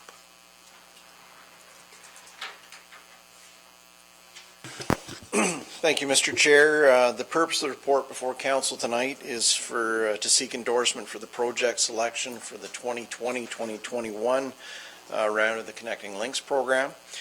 On October the 3rd, staff received notification from the Ministry of Transportation that the next intake of the Connecting Links program had been rolled out. That program includes $30 million province-wide to support 350 kilometers of roads and 70 bridges along Connecting Links in 77 municipalities. The type of projects that are eligible under this include environmental assessments, detailed design, construction, and contract administration. Funding under the program is capped at $3 million, 90% of which is funded by the province. The works under the current round under discussion would have to be completed by December 31st, 2022. Final reporting would be March 8th of 2023. If you refer to the report before you this evening, you'll see we have 3 projects that align with our near-term asset management priorities. Number 1 is the Lombard-Abbott Street intersection, wherein we have a $600,000 project. Eligible cost under the program would be $540,000. For option 2, we would have detailed design phase for Beckwith Phase 2. The total cost of that project is $206,500. I should point out that the eligible component of that design would be the design for roadworks and storm sewers. So essentially, you'd be looking at 90% cost sharing, equaling a total of $98,178. The third project would be construction of Phase 2 Beckwith Street. We do not have financials on that because we have not explored the full extent of detailed design yet. Hence, we don't know the geotechnical, how much rock we would be encountering, not to mention any utility conflicts we would have to contend with as well. Before we discuss the report recommendations, I'd like to take a bit of stock in some of the success we have had in the program.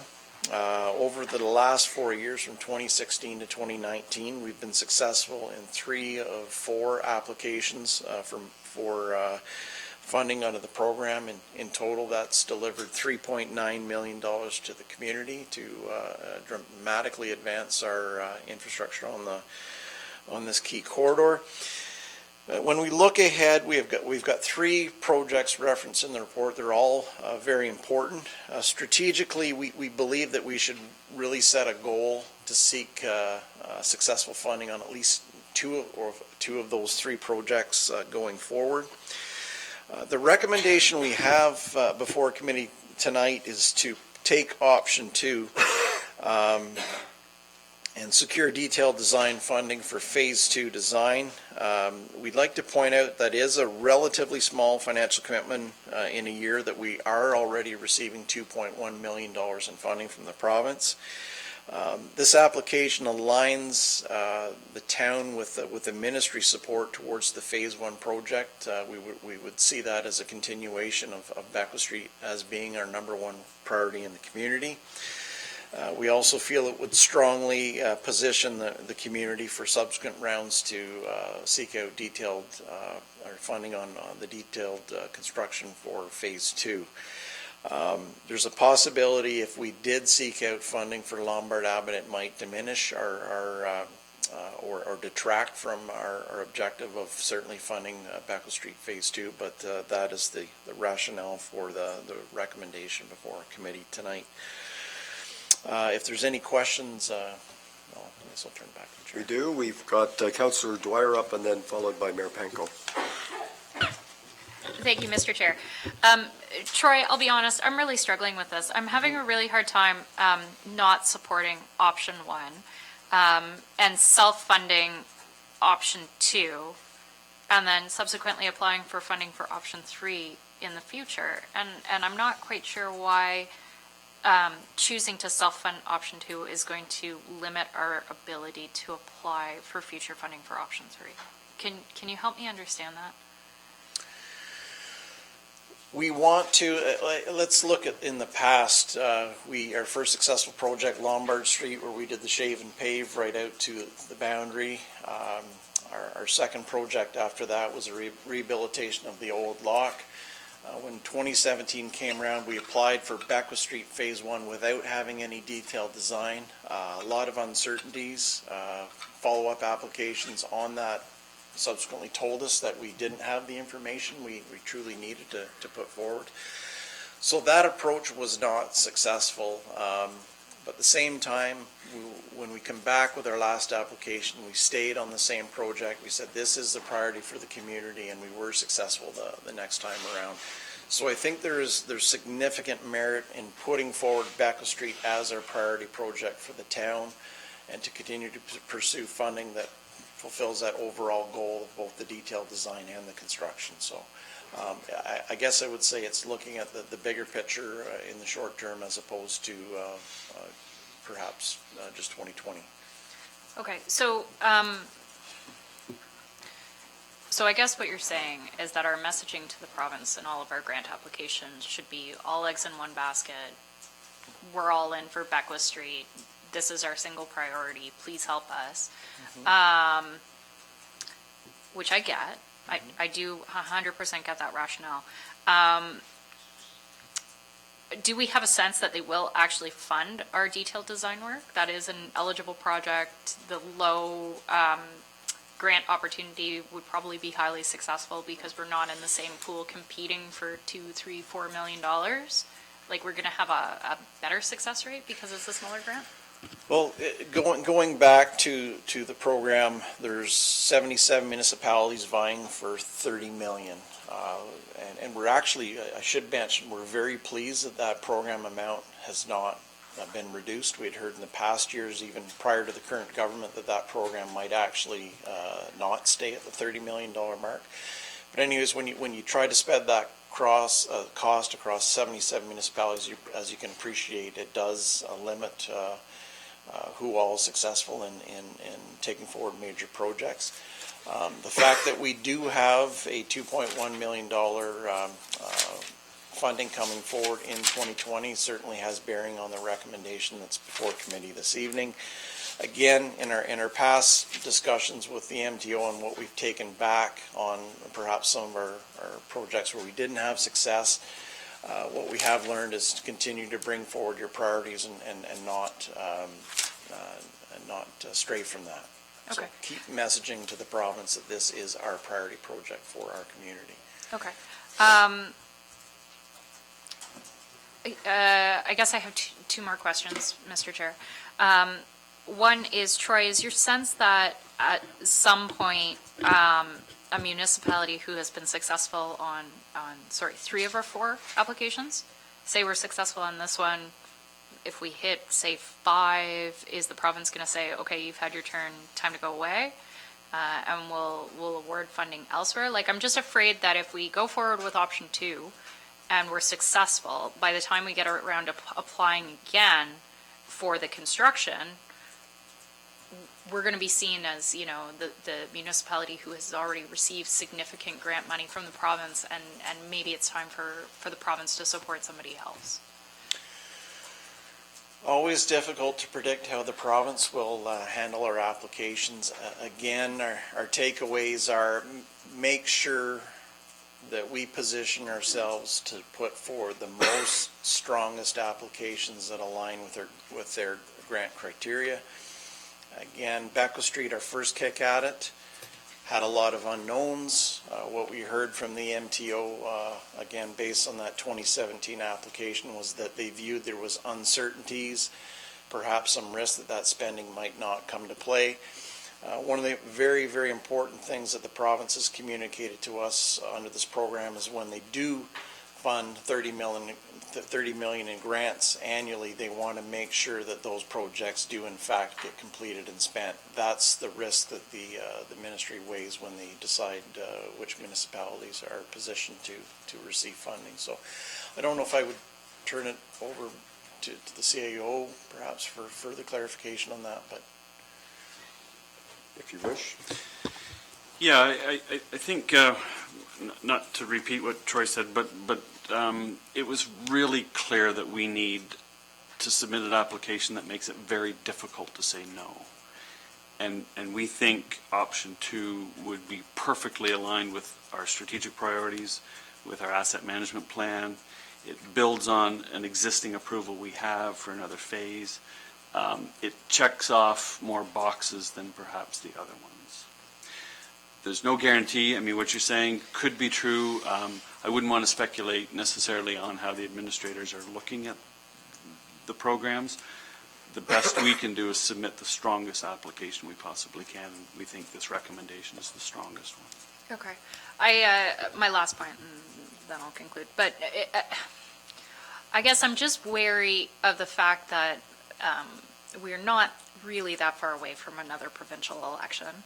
and that a lot of things could change, particularly given the amount of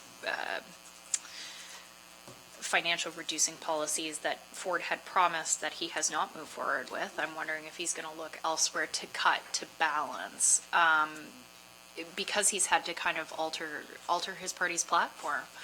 I'm still really reticent to not put forward our option one, because I think it's a better return, and I think that that's a priority project. It really is. I mean, as much as Beckwith is a priority, the longer Beckwith is under construction, the more it becomes evident that Lombard and Abbott Street needs to be fixed, and it needs to be fixed ASAP.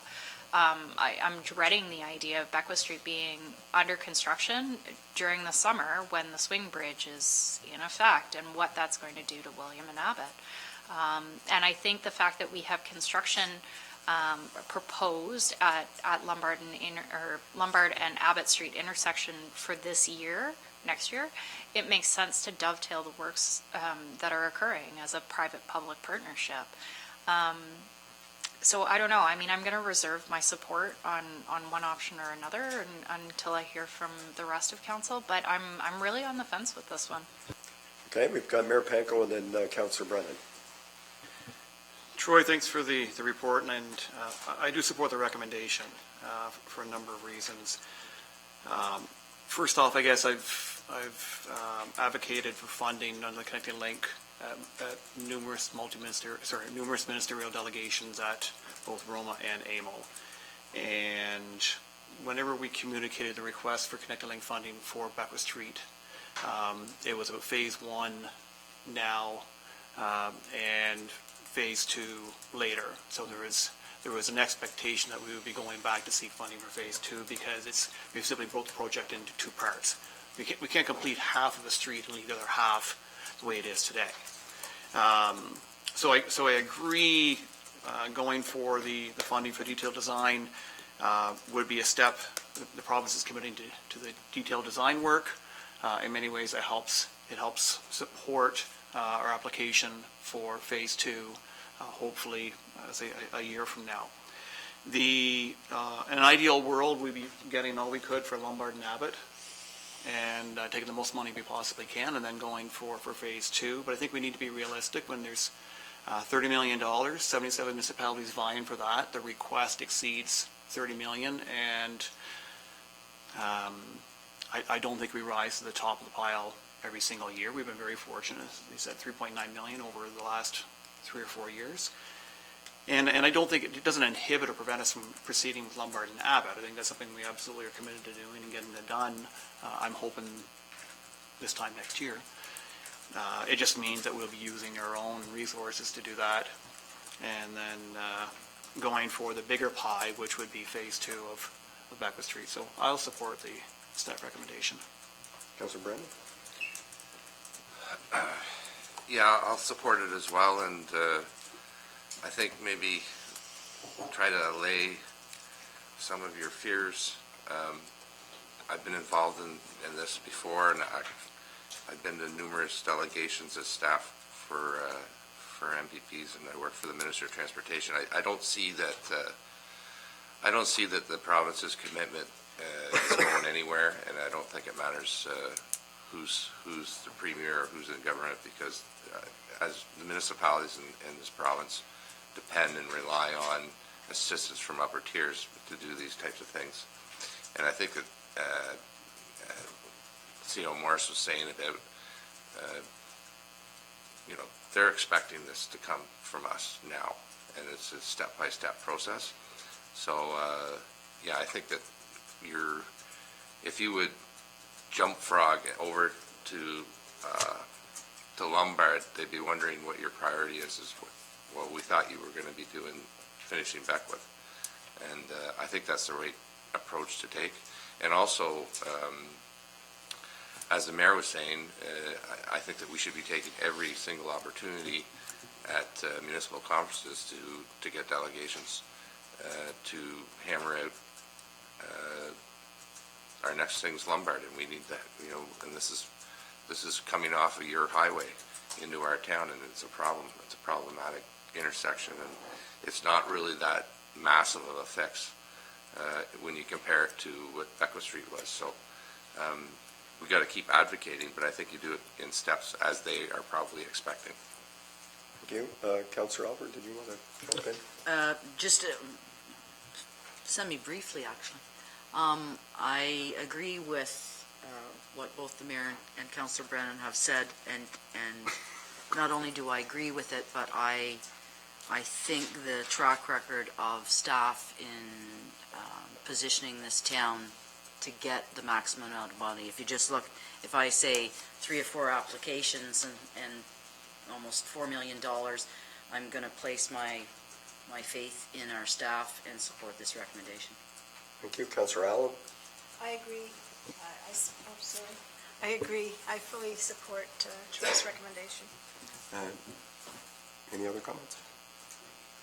I too support the staff recommendation, and I think the criteria and the bureaucrats who have to sit down and line it up and say, does this match everything and is it consistent? I think it's a good strategy.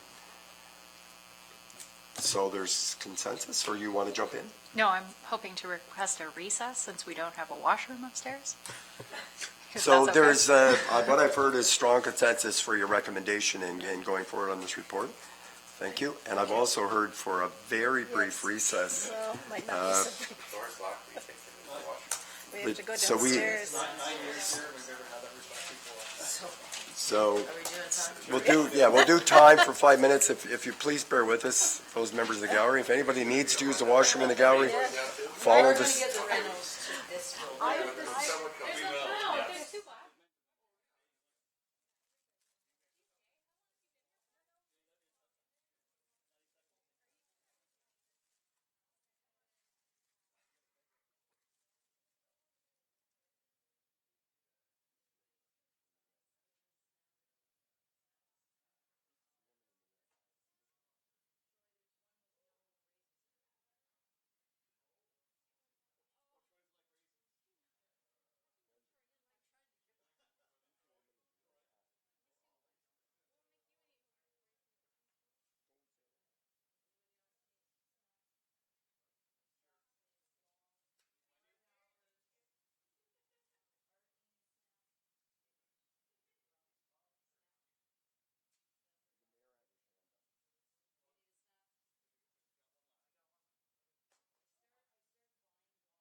short break. We're moving right on to item 7F, the secondary planning, and Planner Grenke is going to discuss that report with us.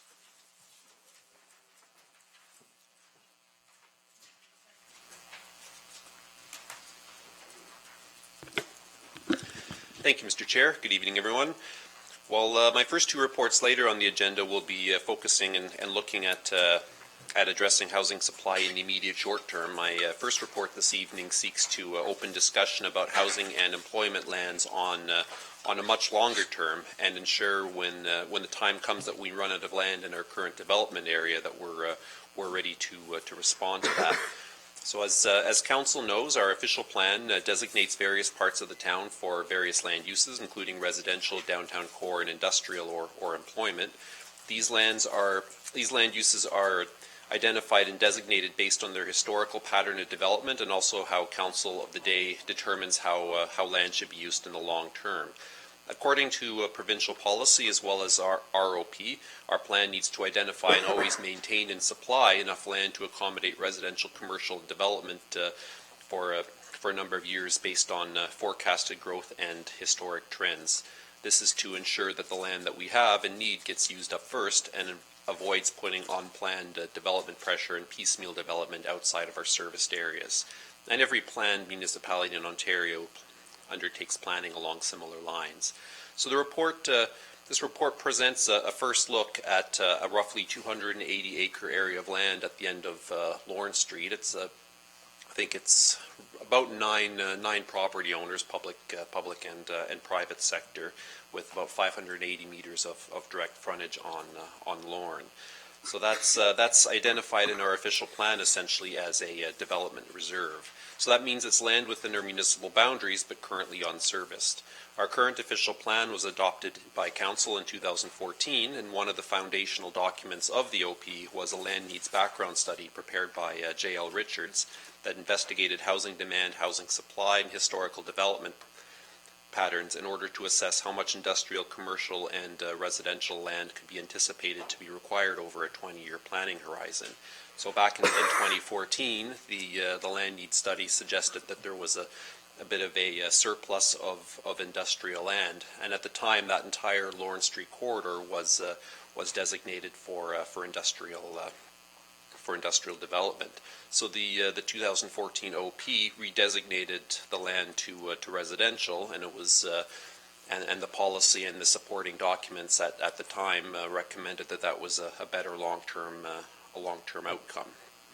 So in recent months, planning staff and economic development staff have been fielding a lot of inquiries from residential developers as well as industry, and certainly since 2014, we've seen a lot of interest in the business park, and places have filled up.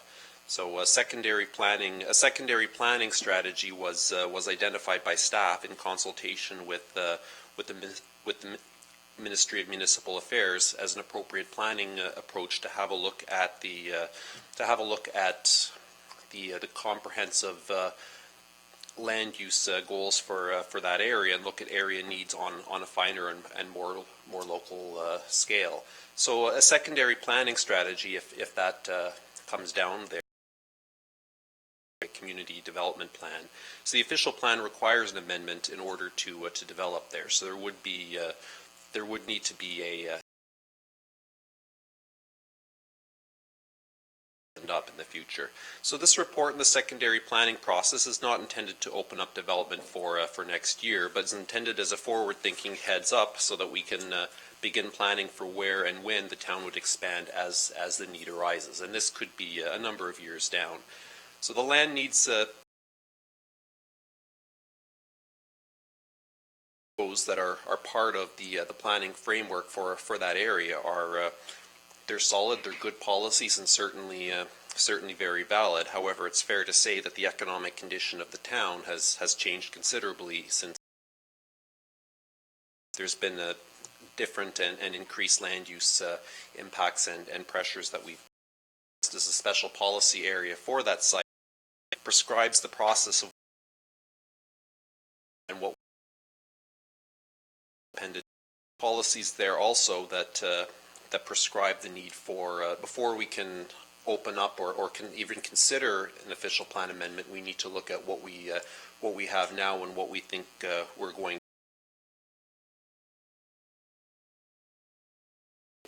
Some sort of review that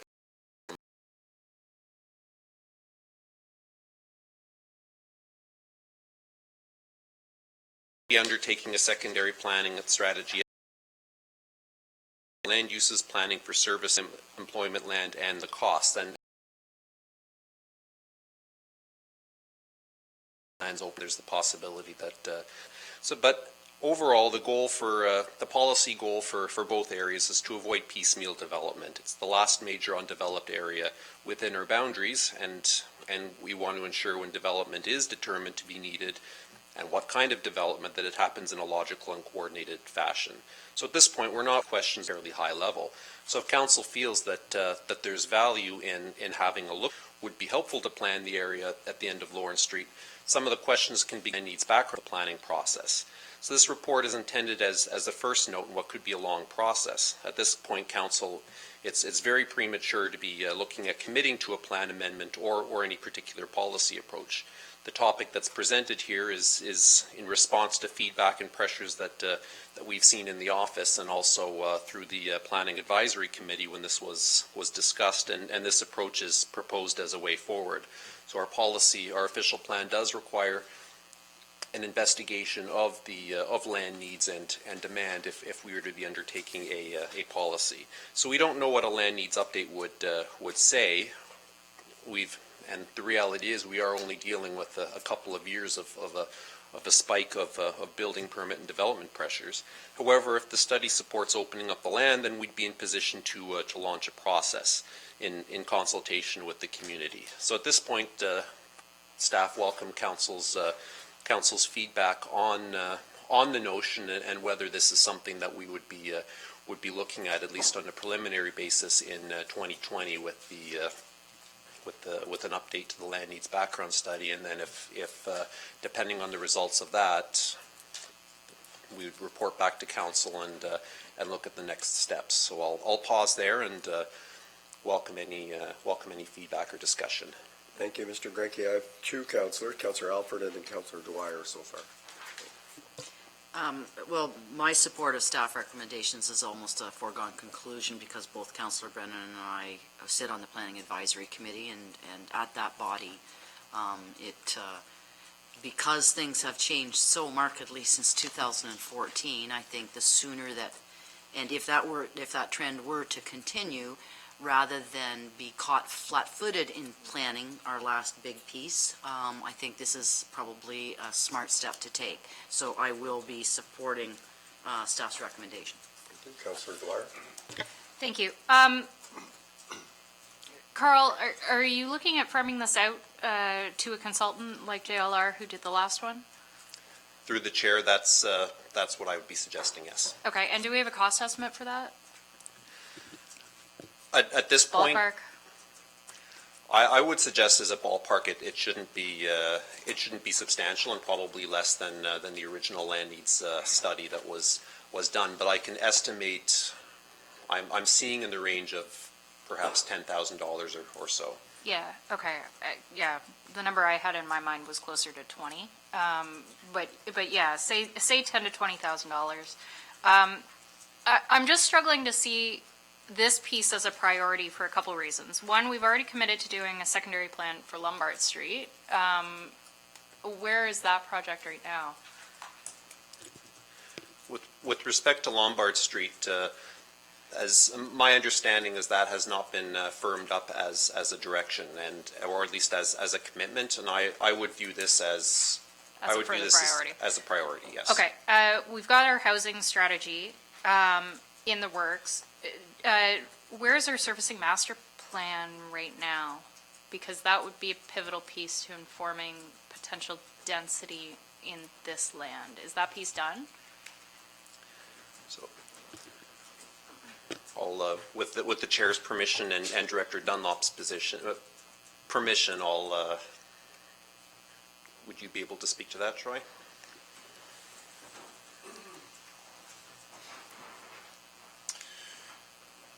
Through the chair, when it comes to growth-related tools for planning for infrastructure, I'd say that we've positioned ourselves very well with the work we've done in the water tower planning. We built and calibrated a hydraulic model of the entire town, had it field tested, so we essentially have a very robust tool to do forecasting for growth when it comes to the water system.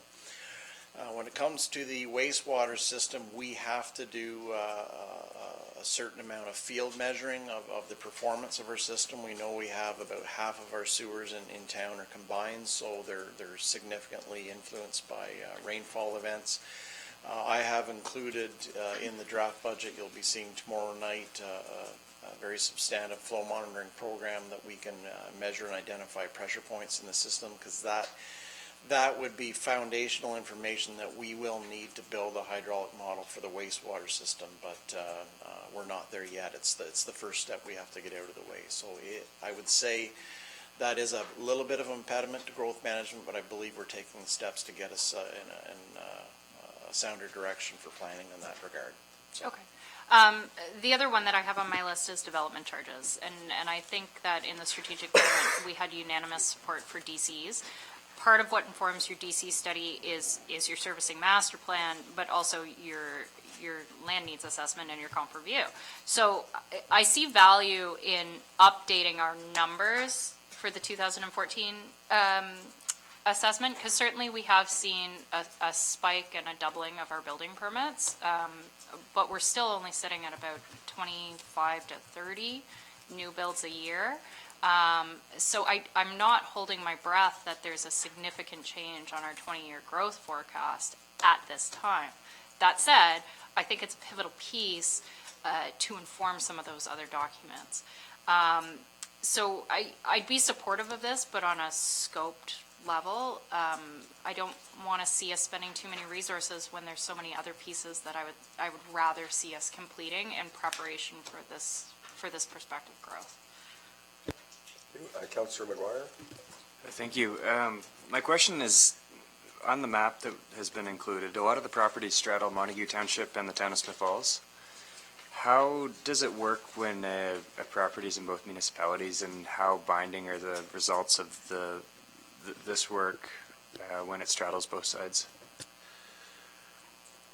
So in this case, the northern boundary is actually is a rail line. So I'm not sure there may be common properties on the other side, but I'm not sure that they would be fall under the same common property owners on the other side. But I'm not sure they would fall under the same property identifier. At the end of the day, the zoning and official plan policy, if approved by council, only applies to the boundaries of the lands that are so mapped. So if there's a common property owner on the Montague side, the rules that we're looking at wouldn't apply to the Montague side.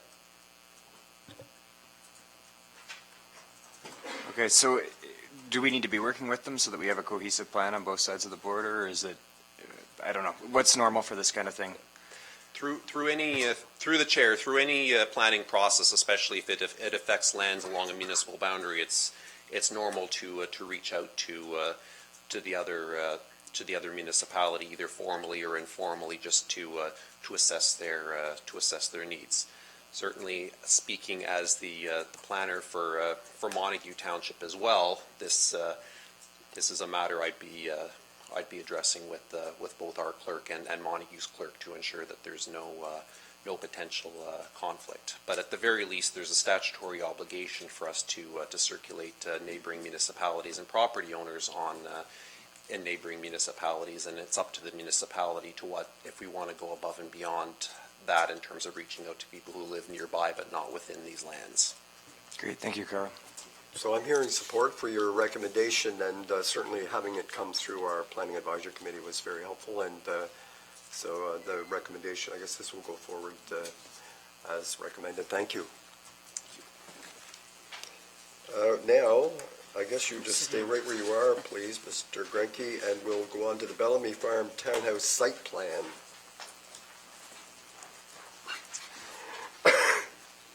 Thank you, Mr. Chair. I'll make this one quick.